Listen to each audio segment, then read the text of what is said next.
കുറേ വ്ളോഗ് ചെയ്ത് എനിക്ക് ഓർമ്മയില്ലെന്ന് പറഞ്ഞ് ഊർജ്ജസ്വലതയോടെ വന്ന് ഞാൻ എന്നും അങ്ങനെ കിടക്കണമെന്നാണോ നിങ്ങളുടെയൊക്കെ ആഗ്രഹം? അപ്പം ഞാൻ കീമോ കഴിഞ്ഞാൽ നിങ്ങൾക്കറിയാം, അറിയാവുന്നവരോട് ചോദിച്ചാൽ മതി. കീമോ കഴിഞ്ഞാൽ നമുക്ക് നമ്മുടെ ഓർമ്മയും കാര്യങ്ങളൊക്കെ ജസ്റ്റ് പോവുകയും അതുപോലെ കിടപ്പായിരിക്കും. രേണുസുതി ഇറക്കിയ ഒരു വീഡിയോ ഫാദർ അത് കണ്ടിട്ടുണ്ടായിരുന്നു. രാഹുൽ ദാസ്, ഞാൻ കിച്ചു എന്ന് വിളിക്കാൻ ആഗ്രഹിക്കുന്നില്ല. വീഡിയോ ഇടാൻ ആർക്കാ പറ്റാത്തത്? പല കാര്യങ്ങൾ അവർക്ക് പുറത്ത് പറയാൻ പറ്റത്തില്ലെന്നാ പറഞ്ഞു. അതൊക്കെ പറയുവാണെങ്കിൽ രാഹുൽ ദാസ് ചിലപ്പോൾ ഇച്ചിരി ബുദ്ധിമുട്ടേണ്ടതായിട്ട് വരും. ഞങ്ങളൊക്കെ അങ്ങ് ഇറങ്ങും. എല്ലാവർക്കും നമസ്കാരം. കിച്ചു ആണ് ഇപ്പോഴത്തെ എല്ലാവരുടെയും പ്രശ്നം. കിച്ചുവിനെ എങ്ങനെ തകർക്കുക, കിച്ചുവിനെ എങ്ങനെ അടിച്ച് തുലയ്ക്കുക എന്നാൽ എല്ലാവർക്കും കുറേ പേർക്ക് അങ്ങ് സമാധാനമാവും. അവൻ എന്തോ വലിയ അങ്ങ് മറ്റേ നേതിച്ച് അവൻ തുലച്ച് നാട് നശിപ്പിച്ച പോലത്തെ വർത്തമാനമാണ്. വളർത്തേണ്ട സമയത്ത് അവനാരും നേരെ വളർത്തിയിട്ടില്ല. നല്ലതും ചീത്തയും പറഞ്ഞു കൊടുത്ത് അവനെ വളർത്തിയിട്ടില്ല. ഗുഡ് പാരൻറ്റിങ് കിട്ടിയിട്ടില്ല. അവൻ്റെ കുട്ടിക്കാലം മൊത്തം ഫ്ലോപ്പായി. ഒരടച്ചിട്ട മുറിയിൽ അവൻ കയറി ഇരുന്ന് അവൻ്റെ ജീവിതം ഒരു കമ്പ്യൂട്ടറുമായിട്ട് അവിടെ തീർത്തു. അവൻ്റെ ലൈഫ് സ്റ്റോറിയിൽ അവൻ തന്നെ പറഞ്ഞ കാര്യങ്ങളാണ്. അങ്ങനെ നല്ലതും ചീത്തയും പറഞ്ഞു കൊടുത്ത് സ്വന്തം അപ്പൻ്റെ അമ്മയുടെ സ്നേഹം കിട്ടി വളർന്ന ഒരു കുട്ടിയല്ല കിച്ചു. അവൻ്റെ ആ പ്രായത്തിൽ അവൻ എങ്ങനെയൊക്കെ വഴിതെറ്റാം അതിൻ്റെയൊക്കെ മാക്സിമം എക്സ്ട്രീം ലെവലിൽ അവൻ വഴിതെറ്റി അവൻ തന്നെ അത് ഏറ്റു പറയുന്നുണ്ട്. അതുകൊണ്ട് ഇനി അവനെ അനുവദിക്കേണ്ടതെന്ന് വെച്ച് കഴിഞ്ഞാൽ ജീവിക്കാനാണ്. അല്ലാണ്ട് എല്ലാവരും കൂടി കുറ്റപ്പെടുത്തി അവൻ്റെ ജീവിതം തുലച്ച് കളഞ്ഞ് അവനെ നശിപ്പിക്കുക അല്ല ചെയ്യേണ്ടത്. ഇവിടെ കുറേ പേര് ഇപ്പോൾ ഇറങ്ങിയിട്ടുണ്ട് കിച്ചുവിനെ അങ്ങോട്ട് നശിപ്പിക്കാനായിട്ട്. എന്താണ് നിങ്ങൾ ആഗ്രഹിക്കുന്നത്, എന്താണ് നേടാൻ പോകുന്നതെന്ന് എനിക്കറിയത്തില്ല. ബിഗ് ബോസിൽ കിച്ചു പോകുന്നു അല്ലെങ്കിൽ ചിലപ്പോൾ പോകാൻ സാധ്യത ഉണ്ടെന്നൊക്കെയുള്ള റൂമേഴ്സ് കേൾക്കുന്നുണ്ട്. ആ സ്ഥിതിക്ക് ഇനി അവിടെ എങ്ങാണ്ട് എത്തിപ്പറ്റി കഴിഞ്ഞാൽ പിന്നെ വേറൊരു ബിഗ് ബോസ് കണ്ടസ്റ്റൻ്റ് എന്ന് പറയുന്ന ഒരു സ്റ്റാറ്റസിലോട്ട് അവൻ മാറും. അതൊക്കെ ചിലപ്പോൾ അത്യാവശ്യം ചിലവർക്ക് ചൊറിയും. അങ്ങനെ നല്ല രീതിയിലുള്ള അജണ്ട കീപ്പ് ചെയ്ത് കിച്ചുവിനെ തകർക്കാനായിട്ട് ശ്രമിക്കുന്നുണ്ട് എന്നാണ് മനസ്സിലാക്കാൻ സാധിക്കുന്നത്. അതുപോലെ കിച്ചുവിനെ സപ്പോർട്ട് ചെയ്യുന്നവരുണ്ടെങ്കിൽ ഉറപ്പായിട്ട് വീഡിയോക്ക് ലൈക്ക് കൊടുക്കുക, ചാനൽ സബ്സ്ക്രൈബ് ചെയ്യുക, ഹൈപ്പ് കൊടുക്കുക. രേണുവിനെ സപ്പോർട്ട് ചെയ്യരുതെന്നൊന്നും ഞാൻ പറയത്തില്ല. രേണുവിൻ്റെ ഇപ്പോഴത്തെ ഒരു സിറ്റുവേഷൻ വെച്ചിട്ട് സപ്പോർട്ട് ചെയ്യണം എന്ന് വെച്ചിട്ട് രേണു മുന്നേ ചെയ്തുകൊണ്ടിരുന്ന പ്രവൃത്തികളെല്ലാം ഇപ്പം നല്ല പ്രവൃത്തിയായി മാറുമെന്ന് എനിക്കൊരിക്കലും പറയാൻ പറ്റത്തില്ല. ഓക്കെ, ഞാൻ പറയത്തുമില്ല. തെറ്റ് തന്നെയാണ് എന്ന് വെച്ചിട്ട് ഇപ്പോൾ അവരുടെ സാഹചര്യം വെച്ചിട്ട് ഒന്നും സംഭവിക്കാതെ ജീവിതത്തിലോട്ട് തിരിച്ചു വരട്ടെ എന്ന് മാത്രമേ എല്ലാവരെയും പോലെ എനിക്കും പറയാനുള്ളൂ. പിന്നെ ബിഷപ്പ് നോബൽ ഫിലിപ്പ് അമ്പലവേലി, എന്നാൽ അദ്ദേഹത്തിൻ്റെ ഇൻ്റർവ്യൂ എത്ര പേരെന്നറിയാമോ എനിക്ക് അയച്ചു തന്നെ? എത്രയോ പേര്. എനിക്കറിയത്തില്ല, എൻ്റെ വാട്സപ്പിലായാലും ഫേസ്ബുക്കിലായാലും ഇൻസ്റ്റാഗ്രാമിലായാലും എത്രയോ പേരാണ് എനിക്ക് മെസ്സേജിലൂടെ അയച്ചു തരുന്നത്. അതിൽ ഇതൊന്ന് റിയാക്ട് ചെയ്യും, ഇതെന്താ ഇങ്ങനെ പറയുന്നത് എന്നൊക്കെ പറഞ്ഞിട്ടാണ് എനിക്ക് അയച്ചു തരുന്നത്. ഞാൻ വളരെയധികം റെസ്പെക്റ്റോട് കൂടിയാണ് ഞാൻ സംസാരിക്കുന്നത് ബിഷപ്പ് നോബൽ ഫിലിപ്പ് അമ്പലവേലി എന്ന് പറയുന്ന ആ വ്യക്തിയോട്. കാരണം എനിക്ക് വളരെയധികം റെസ്പെക്റ്റ് ഉള്ള ഒരു വ്യക്തിയാണ്. പക്ഷെ അദ്ദേഹത്തിൻ്റെ വായിൽ നിന്നും ഇങ്ങനത്തെ കുറച്ച് വർത്തമാനം കേട്ടപ്പോൾ ഞാൻ തന്നെ അന്താളിച്ചു പോയി. ഒരു സമയത്ത് രേണു എന്ന് പറയുന്ന വ്യക്തിക്കെതിരെ നല്ല പോലെ നിന്നൊരു വ്യക്തിയാണ് ഈ പറയുന്ന ബിഷപ്പ്. എന്നാൽ രേണുവിന് ഒരു മോശം അനുഭവം വന്നപ്പോൾ എല്ലാം മറന്നുകൊണ്ട് രേണുവിനോടൊപ്പം ചേർന്ന് നിന്ന് രേണുവിന് വേണ്ടി സംസാരിക്കുന്ന, രേണുവിന് വേണ്ടി കൂടെ നിൽക്കുന്ന ഒരു ബിഷപ്പിനെ കാണാൻ സാധിച്ചത് സന്തോഷമുണ്ട്. കാരണം ഒരു ആപത്ത് വന്നപ്പോൾ അല്ലെങ്കിൽ ഒരു മാരക രോഗം വന്ന സമയത്ത് അതെല്ലാം മറന്നുകൊണ്ട് തന്നെ പണ്ട് ബിഷപ്പ് പാമ്പെന്നടക്കം വിളിച്ചത് അടക്കം മറന്നുകൊണ്ട് ഒപ്പം ചേർന്ന് നിൽക്കാൻ കാണിച്ച ആ വലിയ മനസ്സിന് ഒരുപാട് നന്ദിയുണ്ട്. പക്ഷേ നിങ്ങളുടെ ആ വലിയ മനസ്സ് നല്ലത് തന്നെയാണ്. ഇപ്പോൾ ഈ കാണിക്കുന്ന ഈ പ്രവൃത്തി എനിക്ക് യോജിക്കാൻ പറ്റുന്നില്ല. കാരണം കിച്ചുവിനെ തകർക്കാൻ വേണ്ടിയിട്ട്, കിച്ചുവിനെ നാണം കെടുത്താൻ വേണ്ടിയിട്ട്, സൈബർ ബുള്ളിങ്ങിന് കിച്ചുവിനെ ഇട്ടുകൊടുക്കാൻ വേണ്ടിയിട്ട് കാണിക്കുന്നത് അതൊരിക്കലും അംഗീകരിക്കാൻ പറ്റത്തില്ല. കിച്ചു തെറ്റ് ചെയ്തിട്ടുണ്ട്, രേണു തെറ്റ് ചെയ്തിട്ടുണ്ട്, രണ്ടുപേരും തെറ്റ് ചെയ്തിട്ടുണ്ട്. അവിടെ കിച്ചു മാത്രമല്ല തെറ്റുകാരൻ. അതുകൊണ്ട് മനസ്സിലാക്കേണ്ട ഒരു കാര്യം, അവൻ്റെ പ്രായം തെറ്റിയ പ്രായത്ത് അവൻ ചെയ്ത ഒരുപാട് തെറ്റുകളിൽ ഒരു തെറ്റുകൾ ഓരോന്നും തെറ്റുകളായി മാറി എന്നതാണ് സത്യം. നല്ലതും ചീത്തയും പറഞ്ഞു കൊടുത്ത് വഴി തിരിച്ചുവിടാൻ ആരുമില്ലാതെ പോയതിൻ്റെ തെറ്റാണ് അവൻ്റെ ജീവിതത്തിൽ സംഭവിച്ചിട്ടുള്ളത്.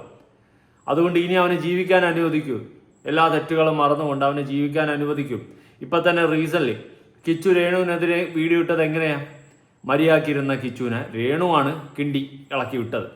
അവൻ എന്നെ നോക്കാൻ വന്നില്ല, 11 വയസ്സ് പോലെ ഞാൻ വളർത്തി എൻ്റെ മോൻ എന്നെ നോക്കാൻ വന്നില്ല എന്ന് പറഞ്ഞുകൊണ്ട് അവനെ കിണ്ടി ഇളക്കി വിട്ട് അവസാനം അവൻ അടിച്ച് അണ്ണാക്കി കൊടുത്ത് വിട്ട്. ഇപ്പം എല്ലാവർക്കും അങ്ങോട്ട് സങ്കടമായി. എന്നിട്ട് കിച്ചുവിനെ തെറി വിളിച്ചുകൊണ്ട് അൻഷാദ് വാല എന്ന് പറഞ്ഞ വേറൊരു നാറിയൊന്ന് ഇപ്പോൾ അതാ ബിഷപ്പ് നോബൽ ഫിലിപ്പ് അമ്പലവേലി ഒന്ന്. ഞാൻ ഒരുപാട് ബഹുമാനിക്കുന്ന അദ്ദേഹത്തിൻ്റെ വായിൽ നിന്നും ഈ വാക്കുകൾ കേട്ടപ്പോൾ ഞാൻ തന്നെ സ്റ്റക്കായിപ്പോയി. ഉള്ള കാര്യം പറയാം. കിച്ചു ഇവിടെ രേണുവിനെ തകർക്കാനായിട്ട് ഒന്നും ഇറങ്ങി തിരിച്ചിട്ടില്ല. പക്ഷെ നിങ്ങളെല്ലാവരും കൂടിയാണ് കിച്ചുവിനെ തകർക്കാനായിട്ട് ഇപ്പോൾ ഇറങ്ങിത്തിരിക്കുന്നത്. മര്യാദയ്ക്കിരുന്ന കിച്ചുവിനെ രേണു ചൊറിഞ്ഞതുകൊണ്ടാണ് അവൻ തിരിച്ച് മാന്തി വിട്ടത്. എന്നിട്ട് ഇപ്പോൾ അവനെ തകർക്കുക. കാരണം രേണുവിൻ്റെ ഫുൾ സപ്പോർട്ട് പോയി. ജനങ്ങളുടെ ഇടയിലുണ്ടായിരുന്ന സപ്പോർട്ട് മൊത്തം പോയി രേണുവിൻ്റെ. അതിൻ്റെ റീസൺ രേണു തന്നെയാണ്. ഈ ഒരു സാഹചര്യത്തിലും ഈ ഒരു അവസ്ഥയിലിരിക്കുമ്പോഴും കിച്ചുവിനെതിരെ തിരിഞ്ഞപ്പോൾ ജനങ്ങൾ വലിച്ചു കയറി ഒട്ടിച്ചു. ആരെ? രേണുവിനെ. എന്നിട്ടിപ്പം ജനങ്ങളുടെ സപ്പോർട്ട് രേണുവിന് ഇല്ലാതായപ്പോൾ ഉണ്ടായിരുന്ന സഹതാപം കൂടി പോയി.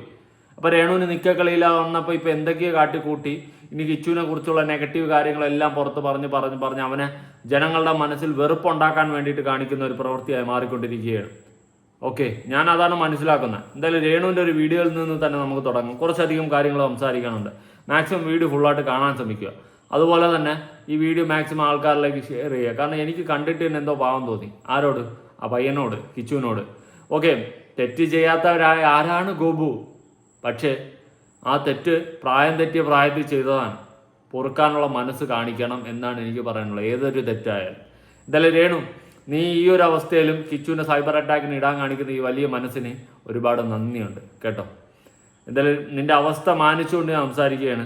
ബിഷപ്പ് എന്ന് പറയുന്നൊരു വ്യക്തിയെ തിരിപ്പുണ്ടാക്കി വിടരുത്. അൻഷാദ പാലയെ പോലെയുള്ള നാറികൾ വന്നിട്ട് കിച്ചുവിനെതിരെ സംസാരിക്കുന്നു. ഇപ്പോൾ ഇത്രയും വലിയൊരു നിലയിലുള്ള ഒരാൾ വന്നിട്ട് ഇങ്ങനെ സംസാരിക്കുന്നുണ്ടപ്പോൾ ഞാൻ അന്താളിച്ചു പോയി. എന്താണ് ഈ വ്യക്തി കാണിക്കുന്നതെന്ന് എനിക്ക് തോന്നിപ്പോയി. കാരണം അവനൊരു കൊച്ചു പയ്യനല്ലേ, അവനെ തെറ്റ് ചെയ്തിട്ടുണ്ടെങ്കിൽ അവനെ പറഞ്ഞ് തിരുത്തേണ്ടത് ഈ ബിഷപ്പല്ലേ. അവനും ആ ഋതപ്പന് വേണ്ടിയിട്ടല്ല വസ്തു കൊടുത്തത്.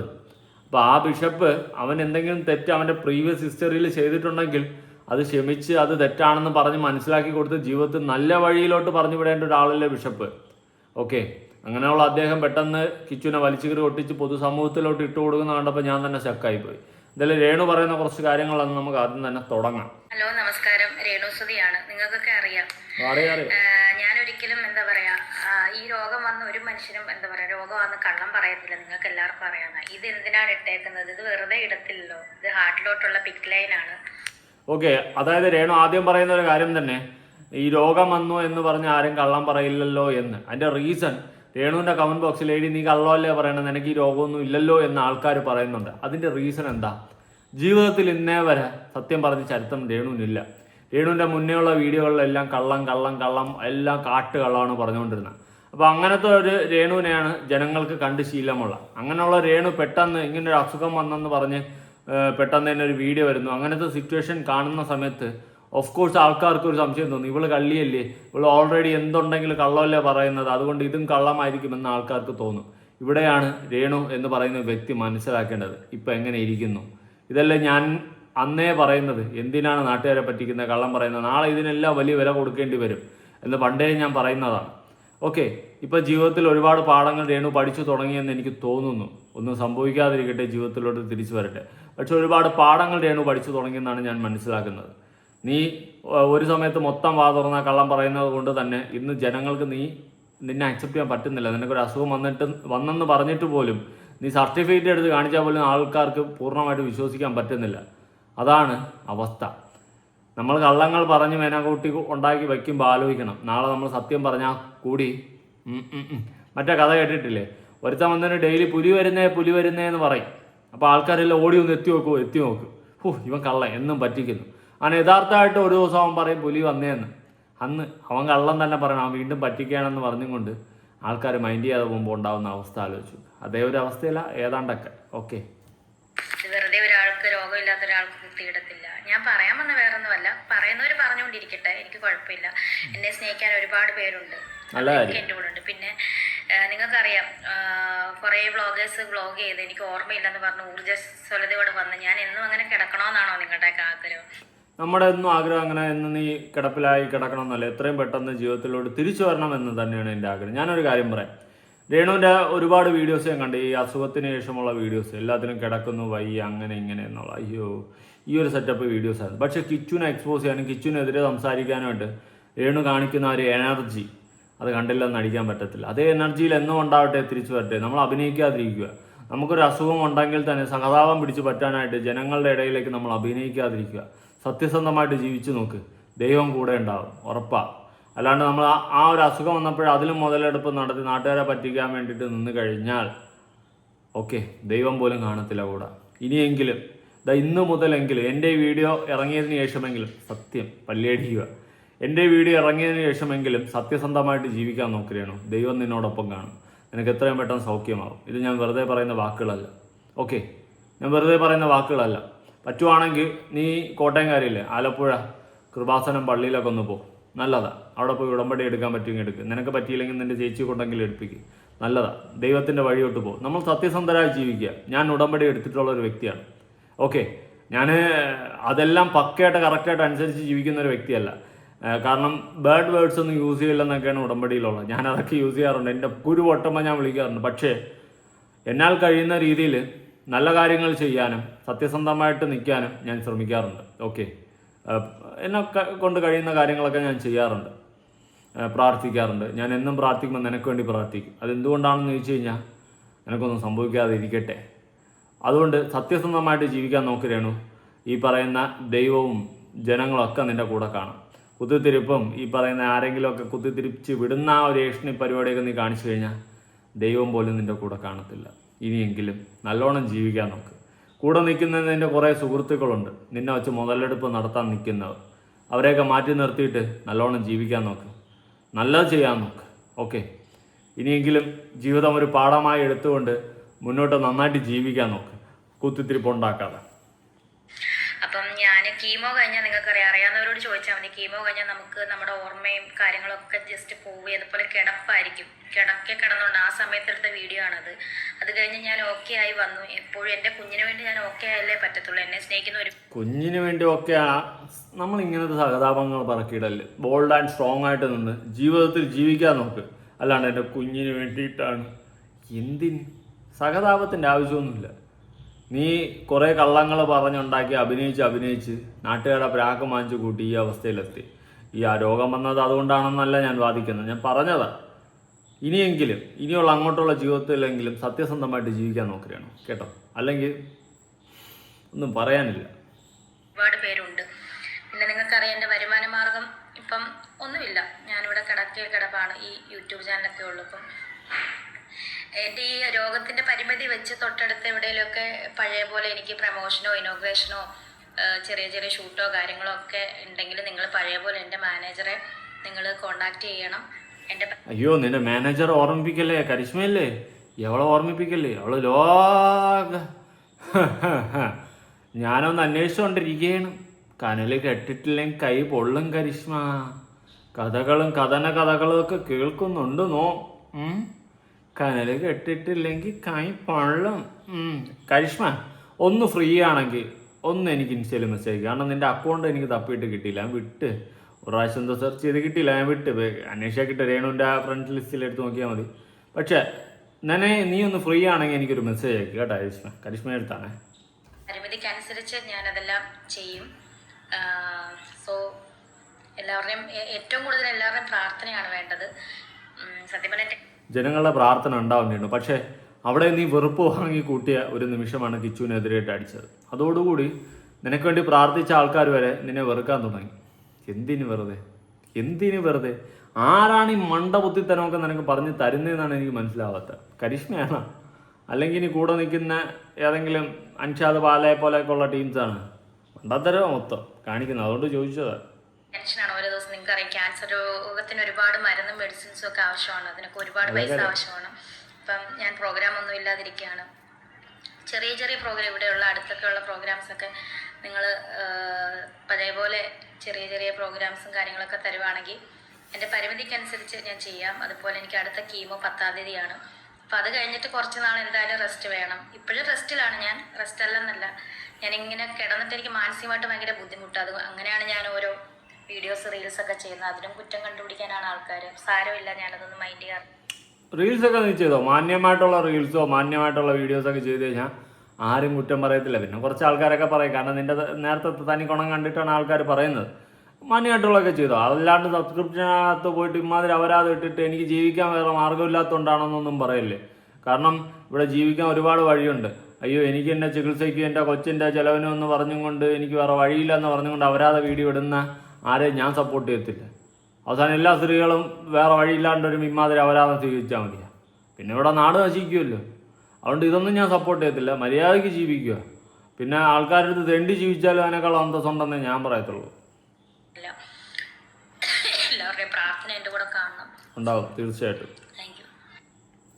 ഓക്കെ, പ്രാർത്ഥനയൊക്കെ ഉണ്ടാവും ഉറപ്പായിട്ടും. രേണുവിനൊന്നും സംഭവിക്കില്ല, സംഭവിക്കാതിരിക്കട്ടെ. ഞാൻ രേണുവിൻ്റെ 1-2 സ്റ്റോറീസ് വായിക്കാം കേട്ടോ. എനിക്ക് വിയോജിപ്പുണ്ട്. ഇതുവരെ എഴുതാനും പഠിച്ചില്ല, അതാണ് വേറൊരു കോമഡി. ഇത് ഒന്നുകിലും ആ കരിഷ്മ മാനേജർ എന്ന് പറഞ്ഞിട്ട് കളക്കാതിരിക്കുന്നില്ലല്ലോ. അവളുടെ അടുത്ത് നേരെ എഴുതിയിടാൻ പറ. ഒരുത്തൻ്റെയും വീഡിയോ കണ്ട് മനം നൊന്ത് ചുറ്റായി ചെയ്യാൻ ശ്രമിക്കുന്ന അവളല്ല രേണുസുതി. പണ്ട് ഈ ചെയ്തവർ അങ്ങനെയാണ്. എന്തൊക്കെയോ എഴുതി വയ്ക്കുന്നുണ്ട്. ദൈവത്തിനറിയാം എന്താണ് സത്യം. ദൈവത്തിനറിയാം, അറിയായിരിക്കും. എന്നെപ്പോലെ ക്യാൻസർ വന്ന ആരെങ്കിലും ഉണ്ടെങ്കിൽ പ്ലീസ് മെസ്സേജ് മീ DM. എന്താണ് DM ചെയ്തിട്ട് എനിക്കറിയത്തില്ല അതെന്താണ് ഉദ്ദേശിച്ചതെന്ന്. ഓക്കെ, ഇനി കുറച്ച് കമൻസ് വായിക്കാമേ. രേണു തന്നെ ഷെയർ ചെയ്തിട്ടുള്ള, നീ തിരിച്ചു വരുന്നത് ദൈവത്തിൻ്റെ കയ്യിലാണ്, കോൺഫിഡൻസ് വേണ്ട. ദൈവത്തിൻ്റെ കയ്യിൽ തന്നെയാണ്, കോൺഫിഡൻസ് വേണം കേട്ടോ. നമുക്ക് സ്വന്തമായിട്ടൊരു ചങ്കുറപ്പുണ്ടാവണം. കാരണം 2020 ഒരു ആക്സിഡൻറ്റ് ഉണ്ടായപ്പോൾ എല്ലാവരും വിചാരിച്ച് ഞാൻ ചാവുമെന്ന്. പിന്നെ എനിക്കവിടെ ആകെ ഉണ്ടായിരുന്നത് ആശ്രയം എന്ന് വെച്ച് കഴിഞ്ഞാൽ ദൈവത്തിൻ്റെ കരങ്ങളും രണ്ടാമത് എൻ്റെ ചങ്കുറപ്പുമാണ്. ഇത് രണ്ടും കൊണ്ടാണ് ഇന്ന് നിങ്ങളുടെ മുന്നിൽ ഞാനിങ്ങനെ ഇരുന്ന് ഗുണയടിക്കുന്നത്. ഓക്കെ, അല്ലെങ്കിൽ ഞാൻ ഉണ്ടാവത്തില്ല. എൻ്റെ കോൺഫിഡൻസ് 2ാം സ്ഥാനം, പക്ഷെ ബാക്കി ദൈവത്തിൻ്റെ ശക്തിയാണ്. ദൈവം എന്ന് പറയുന്ന ഒരാൾ കരം പിടിച്ച് കയറ്റിയത് നല്ലപോലെ ഓർമ്മയുള്ള ഒരു വ്യക്തിയാണ് ഞാൻ. ആ വ്യക്തി എന്ന നിലയ്ക്ക് പറയാം, ജീവിതത്തിൽ നമുക്ക് ഇരട്ട ചങ്ക് വേണം, കോൺഫിഡൻസ് വേണം, എന്തിനേയും നേരിടാനുള്ള ധൈര്യം വേണം. കാരണം ഒറ്റ ജീവിതമേ ഉള്ളൂ, ജീവിച്ച് തന്നെ തീർക്കുക. ഇവിടെ നിന്ന് ജീവിച്ച് മരിച്ചു പോകുമ്പോൾ എന്തെങ്കിലുമൊക്കെ ഉള്ളം കയ്യിൽ പിടിക്കണം. അത് പൈസയൊന്നും കൊണ്ടുപോകാൻ പറ്റത്തില്ല, പറയണം. ഒരു നമ്മൾ നേടിയ എന്തെങ്കിലുമൊക്കെ നമ്മുടെ ഉള്ളിൽ പിടിച്ചു വയ്ക്കണം. അതൊരു ആശ്വാസം, ഒരു സന്തോഷം. ഓക്കെ, ഇനി രേണുവിൻ്റെ ഒരു സ്റ്റോറി വായിക്കാം. ഈ എൻ്റെ വീഴ സമയത്ത് ആരൊക്കെ ഉണ്ടായിരുന്നോ അവരാണ് ഞാൻ എണീക്കുമ്പോൾ ഉള്ളവർ. അല്ലാത്തവരൊക്കെ എൻ്റെ നല്ല കാലത്ത് മാത്രം ഉള്ളവരായിരുന്നു. ഇവിടെ നിന്ന് എണീറ്റാൽ എൻ്റെ ഒപ്പം ഇപ്പോൾ കൂടെയുള്ളവർ മാത്രമായിരിക്കുമെന്നും. ഒരുപാട് പ്രോജക്റ്റുകൾ വെയിറ്റിംഗ് ആണ്. എനിക്ക് എഴുന്നേറ്റേ പറ്റൂ. രേണുസുതി തീർന്നു എന്ന് ഒരുത്തരും ഓർക്കണ്ട. ഞാൻ വരും പഴയതിനേക്കാൾ ശക്തമായിട്ട്. ആ കോൺഫിഡൻസ് ആണ് വേണ്ടത്. അത് നല്ലൊരു കോൺഫിഡൻസ് ആണ്. ആ ചങ്കുറപ്പ് വേണം. നമ്മൾ വീഴുമ്പോൾ നമ്മുടെ കൂടെ ആരൊക്കെ ഉണ്ടാവും അവരായിരിക്കണം നമ്മുടെ ലൈഫ് ലോങ് നമ്മുടെ കൂടെ ഉണ്ടാവേണ്ടത്. അല്ലാണ്ട് നമ്മൾ വീഴുമ്പോൾ നമ്മളെ ഇട്ടിട്ട് പോവുകയും നമുക്ക് നല്ലൊരു കാലം വരുമ്പോൾ നമ്മുടെ പിന്നാലെ വന്നിട്ട് നീ ഓക്കെ ആണോടോ സുഖമാണോടോ എന്ന് ചോദിച്ചിട്ട് പിന്നെ കൂടെ കൂടുന്നവരല്ല നമ്മൾ ഒരിക്കലും ചേർത്ത് നിർത്തേണ്ട. എൻ്റെ ലൈഫിൽ ഒരുപാട് സുഹൃത്തുക്കൾ ഉണ്ടായിരുന്ന ഒരു വ്യക്തിയാണ്, ഒരുപാട് സുഹൃത്തുക്കൾ. പക്ഷേ എനിക്കൊരു വീഴ്ച വന്നപ്പോൾ കൂടെ ഉണ്ടായിരുന്ന എല്ലാവരും പോയി. വിരലിലെണ്ണാവുന്ന 2-3 പേര് മാത്രം. ഓക്കെ, അത്രയും പേരിലേക്ക് ഒതുങ്ങി എൻ്റെ ജീവിതം. അപ്പോഴും എടുത്തു പറയുകയാണെങ്കിൽ എൻ്റെ 2-3 സുഹൃത്തുക്കൾ അത്രയ്ക്ക് എൻ്റെ കൂടെ ഉണ്ടായിരുന്നു, അന്നും ഇന്നും എന്നും. ഓക്കെ, അല്ലാണ്ട് ഒരുപാട് സുഹൃത്തുക്കൾ ഉണ്ടായിരുന്നൊരു കാലഘട്ടം ഉണ്ടായിരുന്നു. വീഴുന്നപ്പോൾ ഇനി നമ്മൾ തിരിച്ചു വരുമെന്നൊന്നും വിചാരിച്ചില്ല, ജീവനോടെ ഉണ്ടാവുമെന്ന് പോലും വിചാരിച്ചില്ല. ഓരോരുത്തരായിട്ട് പതുക്കെ പോയി. പിന്നെ ഈ പറഞ്ഞ പോലെ ഇപ്പോൾ പലരുമൊക്കെ തിരിച്ചു വരാറുണ്ട്. പലരും എന്നെ ഇതുവരെ വിളിക്കാത്തവരും പലരുടെയും കല്യാണത്തിന് പോലും വിളിക്കാത്തവരൊക്കെ പിന്നെ എന്നെ വിളിക്കാറുണ്ട്. ഞാൻ കോളൊന്നും എടുക്കാറില്ല. ഓക്കെ, ഞാൻ ഓപ്പണായിട്ട് പറയാം. കാണുകയാണെങ്കിൽ മനസ്സിലാക്കിയാൽ മതി ആരെയൊക്കെ ആണെന്ന്. അങ്ങനെ ഞാൻ ആരെയും മൈൻഡ് ചെയ്യാറില്ല. എന്തിനാണോ ഏതിനാണോ എന്നൊന്നും എനിക്കറിയത്തില്ല. എന്തിനൊക്കെയോ വിളിക്കാറുണ്ട്, ഞാൻ മൈൻഡ് ചെയ്യാറില്ല. എന്തിന് വെറുതെ എന്തിന്? നമ്മുടെ ഒരു വീഴ്ചയിൽ നമ്മുടെ കൂടെ നിൽക്കാനോ അല്ലെങ്കിൽ എടാ നീ ഓക്കെ ആണോ എന്ന് പോലും ചോദിക്കാത്തൊരു മനുഷ്യൻ നമ്മൾ എന്തെങ്കിലുമൊക്കെ 10 കാശുണ്ടാക്കി അല്ലെങ്കിൽ നമ്മൾ എന്തെങ്കിലുമൊക്കെ ഇതാവുമ്പോൾ തിരിച്ചു വന്നിട്ട് എടാ സുഖമാണോ എന്ന് ചോദിക്കുന്നതിൽ അർത്ഥമുണ്ടെന്ന് ഞാൻ വിശ്വസിക്കുന്നില്ല. അതെനിക്കൊരു ക്വാളിറ്റി ആയിട്ട് തോന്നിയിട്ടില്ല. പിന്നെ കണ്ടാച്ചിരിക്കുന്ന സംസാരിക്കും കാര്യങ്ങളൊക്കെ ഓക്കെയാണ്, പക്ഷെ കൂടെ നിർത്തത്തില്ല. കൂടെ നിർത്തുന്നവർ നമ്മുടെ കൂടെ ഉണ്ടായിരുന്നവരെ മാത്രം, വീഴ്ചയിൽ കൂടെ ഉണ്ടായിരുന്നവരെ മാത്രം. അത് നല്ലതാണ്. അപ്പോൾ രേണുവിനും ആരൊക്കെ എണ്ണാക്കി അടിച്ച് കൊടുത്തിട്ടുണ്ടെന്ന് തോന്നുന്നു. പക്ഷെ ഇപ്പോഴും രേണുവിൻ്റെ കൂടെ നിൽക്കുന്നവർ മോട്ടിവേറ്റ് ചെയ്ത് രേണുവിനെ കുഴിച്ചടിച്ചുകൊണ്ടിരിക്കുന്നു എന്നതാണ് മറ്റൊരു വാസ്തവം. ഓക്കെ, അഹങ്കാരത്തിന് ഒരു കുറവുമില്ലല്ലോ ചേച്ചി എന്ന് പറഞ്ഞിട്ടൊക്കെ കമൻറ്റ് ചെയ്യുന്നുണ്ട്. രേണുവിൻ്റെ വീഡിയോസൊക്കെ കാണുന്ന സമയത്ത് ആൾക്കാർക്ക് ചിലപ്പോൾ തോന്നും മേ ബി. കാരണം കിച്ചുവിനെയൊക്കെ ചുമ്മാ വലിച്ചിടുന്നതൊക്കെ കാണുമ്പോൾ ആൾക്കാർക്ക് തോന്നും, വെറുപ്പ് സമ്പാദിക്കരുത്. അതാണ് ഞാൻ ആദ്യമേ പറയുന്നൊരു കാര്യം. എന്തുവാടോ അവർ അഹങ്കരിച്ച്, എന്താ ഇതിൽ അഹങ്കാരം? ഇനി ഉണ്ടേൽ ഒന്ന് മൈൻഡ് ചെയ്യാതെ ഇരുന്നൂടെ? ഒന്നുകില്ലെങ്കിലും വയ്യാത്ത ഒരാളല്ലേ ഇങ്ങനെ ഒരു കമൻ്റ് ഇട്ട് നിങ്ങൾക്കൊന്നും കിട്ടാനില്ല, അപ്പോൾ ഇടുന്നത് ഇഷ്ടത്തിന് ഒരുപോലെ അല്ലേ? എന്ത് തേങ്ങ എന്തൊക്കെയോ പറയുന്നു. സത്യം, ഇവളുടെ ശരീരത്തെ ക്യാൻസർ മാറിയാലും മനസ്സിലെ ക്യാൻസർ ഒരിക്കലും മാറുമെന്ന് തോന്നുന്നില്ല. അയ്യോ, ആൾക്കാരൊക്കെ നല്ല നെഗറ്റീവാണ്. പോസിറ്റീവും ഉണ്ട് നെഗറ്റീവും ഉണ്ട്, മിക്സാ. ആ ഡയാലിസ് ചെയ്തത് ഒന്ന് റീല് കാണിക്കണം, അതാ മെയിൻ പ്ലാൻ. കഷ്ടം. നാട്ടുകാർക്ക് ഇപ്പോഴും പുച്ഛം അറിയണം. അത് എന്തുകൊണ്ടാണെന്ന് ചോദിച്ചു കഴിഞ്ഞാൽ, നിനക്ക് അസുഖം ഉണ്ടെന്ന് പറഞ്ഞപ്പോൾ ഒരുപാട് പേര് സഹതാപത്തോടെ നിന്നെ കണ്ടു. പക്ഷേ അതേ നീ ആ അസുഖത്തിൽ ഇരുന്നു കൊണ്ട് കിച്ചുവിനെ സൈബർ അറ്റാക്കിന് ഇട്ട് കൊടുത്തപ്പോൾ അവിടെ തീർന്നു നാട്ടുകാരുടെ സഹതാപം നിന്നോടുള്ളത്. അത്രയാണ് ഞാൻ മനസ്സിലാക്കുന്നത്. ഇനി നമ്മുടെ ബിഷപ്പ് നോബൽ ഫിലിപ്പ് അമ്പലവേലി, അദ്ദേഹം പറയുന്ന കുറേ കാര്യങ്ങളുണ്ട്. എനിക്ക് ഒരുപാട് റെസ്പെക്റ്റ് ഉള്ള ഒരു വ്യക്തിയാണ്. പക്ഷേ അദ്ദേഹത്തിൻ്റെ വായിൽ നിന്നും ഇങ്ങനത്തെ വാക്കുകൾ കേട്ടപ്പോൾ എനിക്ക് വണ്ടറടിച്ച് ഇരിക്കേണ്ട ഒരു സിറ്റുവേഷൻ ഉണ്ടായി. അതിൻ്റെ റീസൺ എന്താണെന്ന് ചോദിച്ചു കഴിഞ്ഞാൽ, ഒരു ബിഷപ്പ് അല്ലെങ്കിൽ ഒരു പള്ളിയിലച്ഛൻ ആയിക്കോട്ടെ, ഒരാളുടെ തെറ്റ് പൊതുസമൂഹത്തോട് വിളിച്ചു പറഞ്ഞ് സംസാരിക്കേണ്ട ഒരാളാണെന്ന് വെച്ച് കഴിഞ്ഞാൽ അല്ല. എങ്കിലും തെറ്റാണെങ്കിൽ നമുക്ക് പറയാം. പക്ഷെ 24-23 വയസ്സുള്ള ഒരു പയ്യൻ അവൻ്റെ പ്രീവിയസ് ലൈഫിൽ ഒന്നുകിൽ അവൻ്റെ അണ്ടർ ഏജിലോ അല്ലെങ്കിൽ ആ ഒരു കാലഘട്ടത്തിൽ അവൻ ചെയ്ത് കൂട്ടിയിട്ടുള്ള അവൻ്റെ പ്രായത്തിൻ്റെ കുന്തളിപ്പിൽ അവൻ കാണിച്ചു കൂട്ടിയിട്ടുള്ള കുറേ കാര്യങ്ങൾ, അതിൽ അവന് നല്ല പാരൻറ്റിങ് കിട്ടിയിട്ടില്ല, വളർത്താനായിട്ട് അവൻ്റെ അച്ഛനില്ല, അവൻ്റെ സ്വന്തം അമ്മയില്ല, വളർത്തമ്മയാണെങ്കിൽ അവനെ തിരിഞ്ഞുപോലും നോക്കിയിട്ടില്ല. ഇങ്ങനത്തെ ഒരുപാട് സിറ്റുവേഷൻ. അങ്ങനെ ചോദിക്കാനും പറയാനും ആരുമില്ലാതെ സ്വന്തം തോന്നിവാസത്തിന് തോന്നിയ വഴിക്ക് വളർന്ന കിച്ചു. ഓക്കെ, അങ്ങനെ വളർന്ന കിച്ചു അവൻ്റെ ലൈഫിൽ ഒരുപാട് തെറ്റുകൾ ചെയ്തു, പലതും. അത് ഒരു സമയത്ത് അവൻ്റെ എടുത്തുചാട്ടങ്ങളായിരിക്കാം, പ്രായത്തിൻ്റെ കുഴപ്പമായിരിക്കാം, നല്ലതും ചീത്തയും പറഞ്ഞു കൊടുക്കാൻ ആരും ഇല്ലാത്തത് കൊണ്ടായിരിക്കാം. ഇതെല്ലാമാണ് അതിൻ്റെ റീസൺ. അപ്പം അങ്ങനെയുള്ള കിച്ചുവിൻ്റെ ലൈഫ് മനസ്സിലാക്കിയ ഫാദർ ഇങ്ങനെ പറഞ്ഞത് എനിക്ക് ഒട്ടും ഫെയറായിട്ട് തോന്നിയില്ല. എന്തിനാണ് നിങ്ങളിങ്ങനെ പറഞ്ഞതെന്ന് പോലും എനിക്കറിയത്തില്ല. ഒരുപക്ഷെ രേണുവിനോടുള്ള സ്നേഹവും സഹതാപവും ഒക്കെ കൊണ്ടായിരിക്കാം. രേണു എന്ന് പറയുന്ന വ്യക്തി ഒരു സമയത്ത് നിങ്ങളെ പല രീതിയിലും മോശമായിട്ട് പറയുകയും വിഷപ്പാമ്പെന്നടക്കം പറഞ്ഞൊരു വ്യക്തിയാണ്. അതേ വ്യക്തിയോട് നിങ്ങൾക്ക് സഹതാപവും സ്നേഹം തോന്നി ആ വ്യക്തിക്ക് വേണ്ടി നിങ്ങൾ പ്രാർത്ഥിക്കുന്നുണ്ടെങ്കിൽ നിങ്ങളുടെ വലിയ മനസ്സാണ്, അതിലൊരു മാറ്റമില്ല. വലിയ മനസ്സാണ് ബിഷപ്പിൻ്റെ. പക്ഷേ അതേ ബിഷപ്പ് തന്നെ ഇപ്പുറത്ത് നിന്നുകൊണ്ട് ഒരു പാവം പയ്യനെ പൊതുസമൂഹത്തിലോട്ട് സൈബർ അറ്റാക്കിന് ഇട്ടുകൊടുക്കുന്നത് കാണുമ്പോൾ എനിക്ക് പുച്ഛമാണ് തോന്നുന്നത്. വളരെ സ്നേഹത്തോടും ബഹുമാനത്തോടും കൂടിയാണ് ഞാൻ ഈ വാക്കുകൾ സംസാരിക്കുന്നത്. ഒരുപാട് റെസ്പെക്റ്റ് ഉള്ള ഒരു വ്യക്തി ആയതുകൊണ്ടാണ് ഞാൻ ഇങ്ങനെ സംസാരിക്കുന്നത്. ഓക്കെ, ഞാൻ വളരെയധികം ബഹുമാനിക്കുന്ന ഒരു വ്യക്തിയുടെ വായിൽ നിന്നും ഇങ്ങനത്തെ വാക്കുകൾ വരുന്നത് കണ്ടപ്പോൾ ഞാൻ വണ്ടറടിച്ചു പോയി. ഓക്കെ, കൊച്ചു പിള്ളേരെന്തെങ്കിലും തെറ്റ് ചെയ്ത് കഴിഞ്ഞാൽ തിരുത്തേണ്ട നമ്മളാണ് അല്ലേ? അതേ നമ്മൾ തന്നെ അവരെ ആ തെറ്റ് വലിയ തെറ്റാണെന്ന് പറഞ്ഞും കൊണ്ട് നമ്മൾ പൊതുസമൂഹത്തിലോട്ട് ഇട്ട് കൊടുക്കുമ്പോൾ നമ്മളുടെ നിലവാരം, നമ്മളുടെ ക്വാളിറ്റിയാണ് അവിടെ ഇല്ലാതെയാകുന്നത്. നമ്മളെന്ന വ്യക്തി അവിടെ ബിഗ് സീറോ ആവുകയാണ് അല്ലേ? ആണ്. എന്തായാലും ബിഷപ്പ് നോബൽ ഫിലിപ്പ് അമ്പലവേലി പറയുന്നത് നമുക്കൊന്ന് കേട്ട് നോക്കാം. രേണുസുതി ഇറക്കിയ ഒരു വീഡിയോ ഫാദർ അത് കണ്ടിട്ടുണ്ടായിരുന്നു. രാഹുൽ ദാസ്, ഞാൻ കിച്ചു എന്ന് വിളിക്കാൻ ആഗ്രഹിക്കുന്നില്ല. വീഡിയോ ഇടാനാ. ഓക്കെ, രാഹുൽ ദാസ് കിച്ചു എന്ന് വിളിക്കാൻ ഞാൻ ആഗ്രഹിക്കുന്നില്ല. അതിനകത്ത് അർത്ഥം കിച്ചുവിനോട് അത്രയും വെറുപ്പ് ബിഷപ്പിനുണ്ട് എന്നതാണ് സത്യം. കിച്ചുവിന് എന്തൊക്കെ സത്യങ്ങളാണോ ബിഷപ്പ് അറിഞ്ഞത്, ആ സത്യങ്ങൾ സത്യമായിരിക്കാം, സത്യമല്ലാതിരിക്കാം, വാട്ട് എവർ ഇറ്റ് ഈസ്. പക്ഷേ നമ്മൾ ക്ഷമിക്കുക, പൊറുക്കുക, അല്ലാണ്ട് ഇനി അവനെ തളർത്തുകയല്ല ചെയ്യേണ്ടത്. അവൻ്റെ തെറ്റുകളെല്ലാം അക്സെപ്റ്റ് ചെയ്ത് അവൻ്റെ ലൈഫ് സ്റ്റോറി വീഡിയോയിൽ തന്നെ പറഞ്ഞിട്ടുണ്ട് ഇനി അവന് നേരെ ജീവിക്കണമെന്ന്. അങ്ങനെ ആഗ്രഹിച്ച് മുന്നോട്ട് ജീവിക്കുന്ന ഒരു പയ്യനെ പൊതുസമൂഹത്തിലോട്ട് ഇട്ട് കൊടുക്കുന്നത് തെറ്റാണ്. രേണുവിന് നഷ്ടപ്പെടാനൊന്നുമില്ല. ഓൾറെഡി നാറ് ചീഞ്ഞളിഞ്ഞാണ് ഇരുന്ന് ജീവിച്ചു പോകുന്നത്. ആ രേണുവിന് ഇനി നഷ്ടപ്പെടാനായിട്ടൊന്നുമില്ല. എന്തൊക്കെ അറിഞ്ഞാലും എന്തൊക്കെ കേട്ടാലും കോപ്പാണ് രേണു. പക്ഷേ ആ പയ്യൻ അവൻ ഇനി ജീവിക്കാനുള്ളതാണ് ഒരുപാട് കാലം. ആ പയ്യൻ്റെ ജീവിതം തുലച്ചുകൊണ്ട് രേണു എന്ത് നേടിയാലും അതിനൊരു അർത്ഥമില്ല എന്നേ ഞാൻ പറയത്തുള്ളൂ. പൊതുസമൂഹത്തിലോട്ട് വരാതിരിക്കട്ടെ പല കാര്യങ്ങളും എന്നേ എനിക്ക് പറയാനുള്ളൂ. ബിഷപ്പ് പറഞ്ഞാട്ടെ. ആർക്കാൻ പറ്റാത്തത് പല കാര്യങ്ങളും അവർക്ക് പുറത്ത് പറയാൻ പറ്റത്തില്ലെന്നാ പറഞ്ഞു. അതൊക്കെ പറയുവാണെങ്കിൽ രാഹുൽ ദാസ് ചിലപ്പോൾ ഇച്ചിരി ബുദ്ധിമുട്ടുണ്ടായിട്ടില്ല. ഞങ്ങൾ ഓക്കെ, പല കാര്യങ്ങളും പുറത്ത് പറയാൻ പറ്റത്തില്ല. പറയുന്ന കാര്യങ്ങൾ പറഞ്ഞു കഴിഞ്ഞാൽ രാഹുൽ ദാസ് അഥവാ കിച്ചു കുറച്ച് ബുദ്ധിമുട്ടുമെന്നാണ് പറയുന്നത്. അതേ കാര്യങ്ങൾ പുറത്തറിഞ്ഞു കഴിഞ്ഞാൽ രേണു അടക്കം ബുദ്ധിമുട്ടും. ബിഷപ്പെ ഇരുന്ന് ചിന്തിച്ചു നോക്ക്. ഈ ഒരു സാഹചര്യത്തിൽ ഇരിക്കുന്ന രേണു കൂടുതൽ കുന്തളിപ്പ് കാണിച്ച് പല കാര്യങ്ങളും എടുത്തു ചാടി ചെയ്തു കഴിഞ്ഞാൽ നാളെ രേണുവും ബുദ്ധിമുട്ടും, കിച്ചുവും ബുദ്ധിമുട്ടും. ഈ കൂടെ നിൽക്കുന്ന ബിഷപ്പോ അല്ലെങ്കിൽ ചുറ്റും നിൽക്കുന്ന സുഹൃത്തുക്കളോ ആരും കാണത്തില്ല.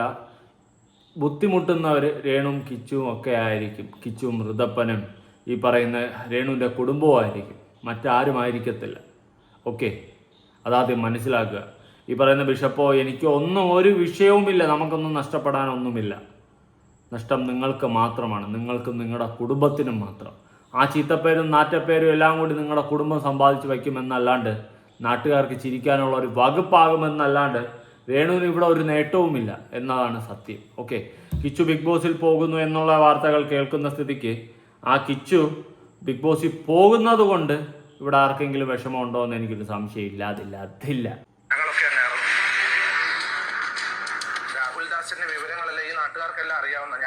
ജീവിക്കുന്ന ആളാണ്. എന്നോട് നിരവധി പോലീസുകാർ എന്നെ വിളിച്ച് പല കാര്യങ്ങൾ എൻക്വയറി ചെയ്തു. രാഹുൽദാസ് കൂടുതലൊന്നും നല്ലതാകാൻ ശ്രമിക്കേണ്ട, ആരും നല്ലതാണെന്ന് ശ്രദ്ധിക്കേണ്ട. ഇത് നിങ്ങൾ കൊടുക്കണം, മാറ്റമൊന്നും ചെയ്യണ്ട. പഞ്ച് രാഹുൽദാസിന്റെ ഒരു വഴിക്കുള്ളതൊക്കെ ഉണ്ട്. അതെന്തൊക്കെയാണെന്ന് എന്റെ ലിസ്റ്റ് ഉണ്ട്. പോലീസുകാരുടെ എന്നുള്ള വിവരങ്ങളൊക്കെ എന്തെങ്കിലും ഉണ്ട്. ആ വിവരം കൃത്യമായിട്ടും കൊടുത്തേച്ചാൽ മതി. രാഹുൽദാസ് പഠിച്ച് നല്ലൊരു ജോലിക്കാരനായി മിടുക്കനായി ജീവിക്കുക. പ്രായത്തിൻ്റെതായ അതെ, രാഹുൽദാസ് പഠിച്ച് നല്ലൊരു ജോലി വാങ്ങി ജീവിക്കുക. അവനെ പഠിക്കാനും ഒരു ജോലി വാങ്ങാനും വിടണ്ടേ ബിഷപ്പേ? മര്യാദയ്ക്ക് അവൻ്റെ കാര്യം നോക്കി പോയവനെ വലിച്ചിട്ട് രേണുവല്ലേ ബിഷപ്പേ? ഒന്ന് ആലോചിച്ച് നോക്ക് ഫാദർ, നിങ്ങളൊരു ഫാദറല്ലേ? ഒന്ന് ആലോചിക്ക്. കണ്ടിട്ടില്ലെങ്കിൽ എല്ലാ വീഡിയോസും ഇരുന്ന് കാണും. രേണുവാണ് മര്യാദയ്ക്ക് ഇരുന്ന് അവനെ ഇപ്പം ഇതിൻ്റെ ഇടയിൽ വലിച്ചിട്ടത്. എന്നിട്ടിപ്പോൾ കുറ്റം മൊത്തം കിച്ചുവിനായി അല്ലേ? കൊള്ളാം, നല്ലതാണ്. പ്രായത്തിന്റെ അല്ല, അഹങ്കാരം അങ്ങനെ തന്നെ കൊടുത്തോളൂ. ഈ വീട്ടിൽ വന്ന അഹങ്കാരം കാണിക്കാൻ നോക്കത്തില്ല. അത് രേണുസുതിയെ കൂടുതൽ അങ്ങ് കുടുംബത്തെ ചവിട്ടി താക്കാൻ ശ്രമിക്കുവാണെങ്കിൽ കൂടെ നിൽക്കാൻ ആൾക്കാരുണ്ട്. ഇവിടെ വീഴും. ഓക്കെ, രേണുവിനോടൊപ്പം നിൽക്കാൻ ഒരുപാട് ആൾക്കാരുണ്ട്, ബിഷപ്പ് അടങ്ങുന്ന ഒരുപാട് ആൾക്കാരുണ്ട്. പക്ഷെ ഒരു കാര്യം ഞാൻ പറയാം, ഇതേ രേണുവിനെ ചവിട്ടി താഴ്ത്തിയിട്ടുള്ള ഒരാളുമാണ് ബിഷപ്പ്. ഞാനിപ്പോഴും രേണുവിനെ സപ്പോർട്ടൊന്നും ചെയ്യുന്നില്ല. രേണുവിൻ്റെ പ്രവൃത്തികളൊന്നും ഞാൻ സപ്പോർട്ട് ചെയ്യത്തില്ല. പിന്നെ അവളുടെ അസുഖം മാനിക്കുന്നു, ഒന്നും സംഭവിക്കാതിരിക്കട്ടെ, ജീവിതത്തിലോട്ട് തിരിച്ചു വരട്ടെ. അല്ലാണ്ട് ചെയ്തിട്ടുള്ള ഒരു പ്രവൃത്തിയും ഞാൻ സപ്പോർട്ട് ജീവിതത്തിൽ ഒരിക്കലും ചെയ്യത്തില്ല. അതിനിപ്പോൾ എന്തൊക്കെ സംഭവിച്ചാലും ഓക്കെ, അത് സപ്പോർട്ട് ചെയ്യാൻ പറ്റത്തില്ല. സഹതാപമുണ്ട്, സങ്കടമുണ്ട് എന്ന് വെച്ചിട്ട് ചെയ്ത പ്രവൃത്തികളൊന്നും ഒരിക്കലും ശരിയാകത്തില്ല. ഓക്കെ, പറ. ഇവിടെ റൂമുണ്ട്, വേണമെങ്കിൽ ഇവിടെ വന്ന് ജീവിക്കാം. ഇത്തരത്തിലുള്ള ഒരു മനസ്സ് മറ്റ് പലർക്കും ഉണ്ടാവാറില്ല. ഇപ്പോഴും ഇപ്പൊ നിങ്ങൾ ശത്രുതയാണെങ്കിലും ഇപ്പൊ നിങ്ങൾ അതെല്ലാം മറന്ന് വീണ്ടും അവരുടെ അടുത്തേക്ക് സ്നേഹത്തോടെ പോകുമ്പോ ഈ എല്ലാം മറന്നു വന്നു ഞാൻ നിന്നോടിഷ്ടം കൂടാൻ. നല്ലതാ, എല്ലാം മറന്നു, എല്ലാവരും എല്ലാം മറന്നു. പക്ഷേ ചെയ്ത പ്രവൃത്തികളൊന്നും മറന്നിട്ടില്ല. അത്രേ ഉള്ളൂ. പറ. ഇതുപോലെ ഒരുപാട് പേര് നെഗറ്റീവ് പറയുന്ന രേണുസുതിക്കെതിരെ ആഞ്ഞടിക്കുന്ന ഒരുപാട് പേരുണ്ട്. അവരൊന്നും ഇപ്പോഴും അങ്ങനെ തന്നെ റിയാക്ട് ചെയ്തുകൊണ്ടിരിക്കുകയാണ്. അത് ശരിക്കും പറഞ്ഞു കഴിഞ്ഞാല് ഈ ഞാനിങ്ങനെ പറയുമ്പോൾ ഞാൻ കാണുന്നതും കേൾക്കുന്നതും അറിവ് സോഷ്യൽ മീഡിയയിലാണ്. ശരിക്കും പറഞ്ഞു കഴിഞ്ഞാല് ഈ സോഷ്യൽ മീഡിയ തന്നെയാണല്ലോ രേണു ഈ വിഷയത്തിലായതും കത്തിയതും ഏറിപ്പോയതും നിന്നതും ഇരുന്നതും ഒക്കെ. ഞാൻ എപ്പോഴും ന്യായത്തിനൊപ്പം നിൽക്കത്തുള്ളൂ. ഞാനൊരു കാര്യം ഓപ്പണായിട്ട് പറയാം, നമ്മൾ സത്യത്തിനൊപ്പം ന്യായത്തിനൊപ്പം നിന്ന് കഴിഞ്ഞാൽ അതിനൊരു ഒരു കഴമ്പ് കാണും. അല്ലാതെ നമ്മൾ ഉടായ്പകൾ കാണിച്ച് നിന്ന് കഴിഞ്ഞാൽ നാളെ നമ്മൾ വെറും ഉടായ്പായി മാറി നമ്മളെ ആരെങ്കിലും പറ്റിച്ച് മുഞ്ചിച്ചുകൊണ്ടൊക്കെ പോകും. നമ്മൾ ജെന്യൂനായിട്ട് നിൽക്കുക. ഇപ്പോൾ എനിക്കെതിരെ ഒരു ആരോപണം വന്ന് അതുള്ളതാണോ ഉള്ളതെന്ന് അറിയില്ലെങ്കിൽ ഇല്ലെന്ന് പറയും. നമ്മൾ ജെന്യൂനായിട്ട് നിൽക്കുക. എവിടെയായാലും ജെന്യൂനിറ്റി കീപ്പ് ചെയ്യുക. ജെന്യൂനിറ്റി കീപ്പ് ചെയ്ത് മുന്നോട്ട് പോയി കഴിഞ്ഞാൽ നമ്മളെ ജീവിതം സഫലമീ ജീവിതം പ്രേമപൂർണം പാർവതി ലോലനിൻ കരുണയാല് തിരിച്ചടയ്ക്കുള്ളിൽ ഉളകിയുണരുന്ന ലോകദാത്രിയം ശിവഗംഗ ലയമുണർത്തുന്നു സ്വരമുണർത്തുന്നു തുടിക്ക ഉഷസ്സിൻ മനസ്സിൻ നഫസിലിരുന്ന് തിറകത പുളകിതത്തില്ലാനാ എന്ന് പറയുന്നത് പോലെ നമുക്കൊരു ക്വാളിറ്റി കാണാം. അല്ലെങ്കിൽ ഇതൊന്നും കാണത്തില്ല. നമ്മൾ ജെന്യൂനായിട്ട് പോവുക, നാട്ടുകാരെ അക്സെപ്റ്റ് ചെയ്യും. ഇല്ലേ പോട്ട് പുല്ലെന്ന് പറഞ്ഞ് എടുത്തു കളയും. ഓക്കെ, ശ്രുതിയുമായിട്ട് ആൾക്കാരിങ്ങനെ ഇപ്പം മോള് പറഞ്ഞ പോലെ ശത്രുത ഉണ്ടെന്ന് പറഞ്ഞു. അല്ലാതെ ഞങ്ങൾ ഈ നാട്ടിൽ താമസിക്കുന്ന ആൾക്കാർക്ക് ആർക്കും തന്നെ രേണു സുധി എന്ന് പറയുന്ന ഈ സഹോദരിയോടോ അവരുടെ കുടുംബത്തോടോ യാതൊരു വിധമായിട്ടുള്ള ദേഷ്യമോ മറ്റിതരമായ കോപമോ ഒന്നും ആർക്കുമില്ല, നമുക്കുമില്ല. നമുക്ക് എന്തിനാണ് രേണു സുധി ശത്രുത? എനിക്ക് പേഴ്സണലി അവളുടെ ഒരു ദേഷ്യമില്ല. പിന്നെ ആ വ്യക്തിയോടും ആ വ്യക്തി ചെയ്യുന്ന കണ്ടന്റിനോടും എനിക്കൊരു യോജിപ്പില്ല, വിയോജിപ്പ് മാത്രം. കാണിച്ചു കൂട്ടിയിട്ടുള്ള കുറേ പേക്കൂത്തുകൾ, ആവാസങ്ങൾ, അപരാധങ്ങൾ സപ്പോർട്ട് ചെയ്യത്തില്ല ഇനിയും. അതിനിപ്പോൾ എന്തൊക്കെ സംഭവിച്ചെന്ന് പറഞ്ഞു കഴിഞ്ഞാൽ ഓക്കെ, എൻ്റെ നിലപാടിൽ ഞാൻ ഉറച്ചു തന്നെ നിൽക്കും. അതിൽ മാറ്റമൊന്നുമില്ല. ഒരാൾക്കൊരു അസുഖം വന്നെന്ന് വെച്ച് കഴിഞ്ഞാൽ അയാൾ ചെയ്തിരുന്ന പല തന്തയില്ലായ്മയും പിന്നെ ശരിയായി മാറത്തില്ല ഒരിക്കലും. ചെയ്തത് തന്നെയാണ്. കാരണം ഇന്ന് രേണുവിന് സപ്പോർട്ട് ചെയ്ത് രേണു നാളെ പോലെ വയ്യാത്തതല്ലേ നീ മെമ്പർഷിപ്പിൽ പോയി അവരാധിച്ചു എന്ന് പറഞ്ഞ് വിട്ട് കഴിഞ്ഞാൽ നാളെ ഒരുപാട് സ്ത്രീകൾ അതുപോലെ വരും. അത് നമുക്ക് സപ്പോർട്ട് ചെയ്യാൻ പറ്റത്തില്ല. ഓക്കെ, അതുകൊണ്ട് തന്നെ രേണു ഇങ്ങനെ അവസ്ഥയായെന്ന് വെച്ച് ഇനി അവരാധിക്കാൻ പോകുന്നത് ശരിയാണെന്നോ അല്ലെങ്കിൽ ഇനി അവരാധിച്ച് വീഡിയോ ഇട്ട് കഴിഞ്ഞാൽ ശരിയാണെന്നോ ഞാനൊരിക്കലും പറയത്തില്ല. മോശമായ വീഡിയോ കണ്ടാൽ മോശം എന്ന് തന്നെ പറയും. അതിലൊരു മാറ്റമില്ല. നമ്മൾ ചില സമയത്തൊക്കെ സ്വയമേ ഒന്നും മനസ്സിലാക്കുക, ചെയ്തതും ചെയ്തുകൊണ്ടിരിക്കുന്നതൊക്കെ ശരിയാണോ തെറ്റാണോ. ഓക്കെ, ഇപ്പോൾ ഒരുപാട് പേര് പറയും നീ റിയാക്ഷൻ വീഡിയോ ചെയ്ത് മറ്റുള്ളവരെ എടുത്ത് വെച്ച് കണ്ടന്റ് ഉണ്ടാക്കി മറ്റുള്ളവരുടെ ലൈഫിൽ കയറി കളിച്ച് അത് ഇതൊക്കെ എന്ന് പറയും. മറ്റുള്ളവർ ചെയ്യുന്ന തെറ്റുണ്ടെങ്കിൽ തെറ്റെന്ന് പറയാനും ശരിയാണെങ്കിൽ ശരിയാണെന്ന് പറയാനും ഞാൻ കാണിക്കുന്ന ഈ ഒരു ക്വാളിറ്റി അതെവിടെയാടാ തെറ്റാവുന്നത്? അതിൻ്റെ പേര് പരദൂഷണമെന്നോ അപരാധമാണെന്നോ മറ്റുള്ളവൻ്റെ കുടുംബത്തിൽ കയറി കളിച്ചെന്ന് പറഞ്ഞു കഴിഞ്ഞാൽ എനിക്കൊരു കുഴപ്പമില്ല. സോഷ്യൽ മീഡിയയിൽ വന്നാൽ ഞാൻ സംസാരിക്കും, അല്ലെങ്കിൽ വേറെ മാറ്റമൊന്നുമില്ല. ഓക്കെ, അതിനി ഇപ്പോൾ യൂട്യൂബ് മോണിറ്റൈസേഷൻ എന്ന് പറയുന്ന ഒരു പരിപാടി നിർത്തിയാലും എനിക്ക് തോന്നുമ്പോഴൊക്കെ തോന്നുന്ന പോലെയൊക്കെ ഞാൻ വീഡിയോ ചെയ്തിടും. ഓക്കെ, അതിൽ വേറെ മാറ്റമൊന്നുമില്ല. എൻ്റെ അഭിപ്രായങ്ങൾ പറയാനുള്ള ഒരു പ്ലാറ്റ്ഫോം അതാക്കി ഞാൻ മാറ്റും, അത്രേ ഉള്ളൂ. അതുകൊണ്ട് കാശിന് വേണ്ടി മാത്രമാണെന്ന് പറയുന്നവരുടെ അടുത്ത് എനിക്ക് പറയാനുള്ളതാണ്, കാശ് വേണം ഇല്ലെന്നൊന്നും പറയുന്നില്ല, എത്തിക്സ് അത് കീപ്പ് ചെയ്യുക. ആർക്കുമില്ല.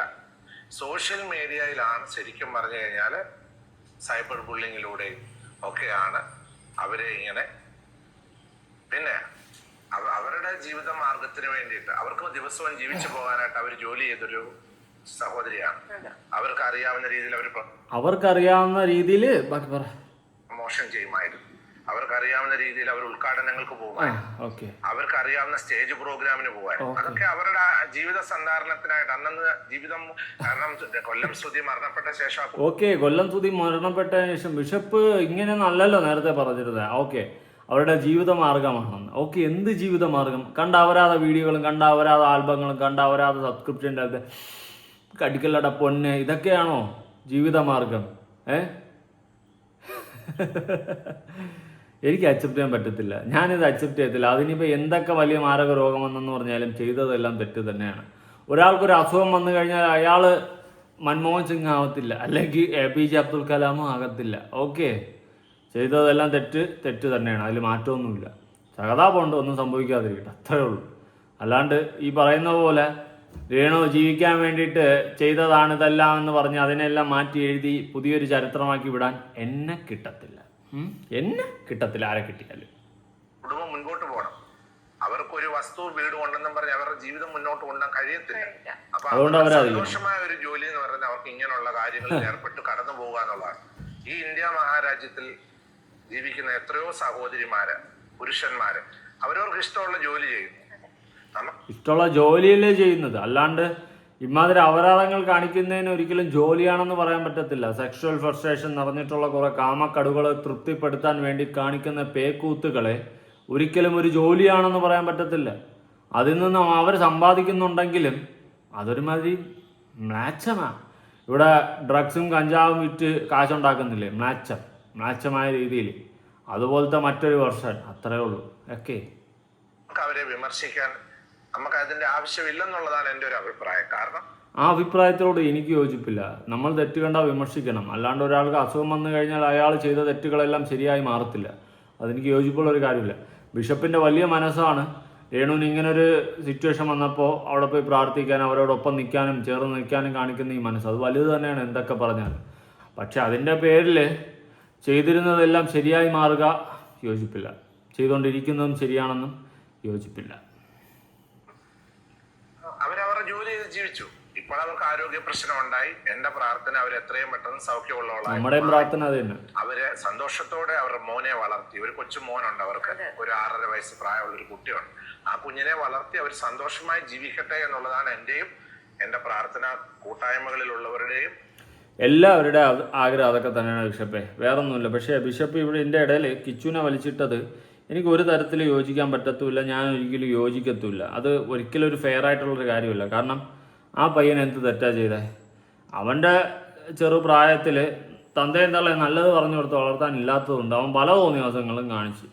ഇന്ന് അവൻ അതെല്ലാം റിഗ്രറ്റ് ചെയ്ത് മാറി പുതിയൊരു ജീവിതത്തിലോട്ട് വന്നിട്ടും ജീവിക്കാൻ, നല്ലൊരു മനസ്സോടെ ജീവിക്കാൻ കാണിക്കുന്നുണ്ടെങ്കിൽ അവനെ നമ്മൾ നല്ല വഴിക്ക് പറഞ്ഞു വിടുകയാണ് ചെയ്യേണ്ടത്. ഇനി അവൻ തെറ്റ് ചെയ്താൽ നമ്മൾ പ്രതികരിക്കുക, അതാണ് ചെയ്യേണ്ടത്. ഓക്കെ, നിങ്ങളുടെ അഭിപ്രായങ്ങൾ കാര്യങ്ങളൊക്കെ ഉറപ്പെടുത്താകാൻ വേണ്ടിയാണ്. ഇവിടെ തെറ്റ് കണ്ടാൽ തെറ്റെന്നും ശരി കണ്ടാൽ ശരിയെന്നും പറയാൻ നമ്മൾ ഓരോരുത്തരും പഠിക്കണം, അല്ലെങ്കിൽ അറിയില്ലടോ. അപ്പോൾ ശരി, നിങ്ങളുടെ അഭിപ്രായങ്ങളൊക്കെ ഉറപ്പെടുത്താക്കാൻ വേണ്ടി പുതിയ വീഡിയോ ആയിട്ടാണ്. ബൈ.